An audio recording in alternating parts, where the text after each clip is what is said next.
Home to Ohio's 6th governor and U.S. Senator Thomas Worthington, Adena Mansion Gardens regularly welcomes visitors from April to October. In a moment, a visit with Adena's Kathy Styer. I started working for McDonald's when I was 17. My parents told me that I had to get a job or my car was getting taken away from me. So I immediately went in there and applied, and the next day I was part of the crew. What really brings me to McDonald's, it's my people, it's my customers. I've had a lot of opportunity. I went from being a crew person and I've moved up all the way up to being a store manager. So yeah, just the opportunity of moving up, and it's a wonderful company to work for.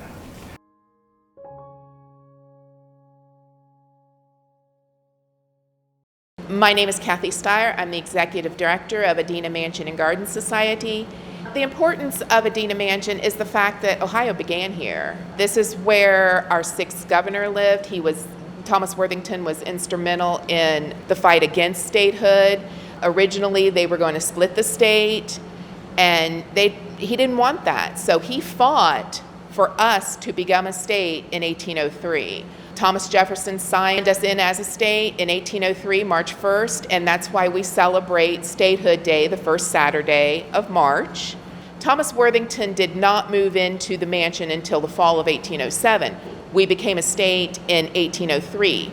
They lived up here in a small log home in front of the mansion, so that faced toward the Mount Logan range. Legend has it that they came out on the front porch of that as the sun was coming up, and that's how the inspiration for the Great Seal of Ohio came about. That, we believe, is here at Adena. We have that highlighted as part of one of our exhibits that you can look at. In 2019, we had roughly 11,000 visitors come through. And that includes visitors who walk through the door, visitors who are part of rentals, visitors who come for our events. It's everything. So we had around 11,000. We average around 14,000 each year. Last year we had 1,100. So it really hit us hard. We were not allowed to open. We didn't get the clearance until June 10th. We opened July 11th, and we ended up having to close on September 19th. So it was a very rough year for us. We opened on April 7th, which would have been our original opening day. We do have rooms roped off to eliminate touching. Doesn't prevent you from seeing things. At the mansion last year, we didn't allow people to go upstairs, well, because we've had a year to think about it and how we could get that, and I was able to listen to other museums that have houses. We're allowing people to go upstairs. They just have to hand sanitize before they go in, and that's all provided for you. So really, other than wearing a mask, social distancing, the same thing that every place else has to do, we've not eliminated anything. It's one flat admission, whether you do the visitor center, the mansion, the grounds and gardens, it's all the same price. So for adults, it's $10.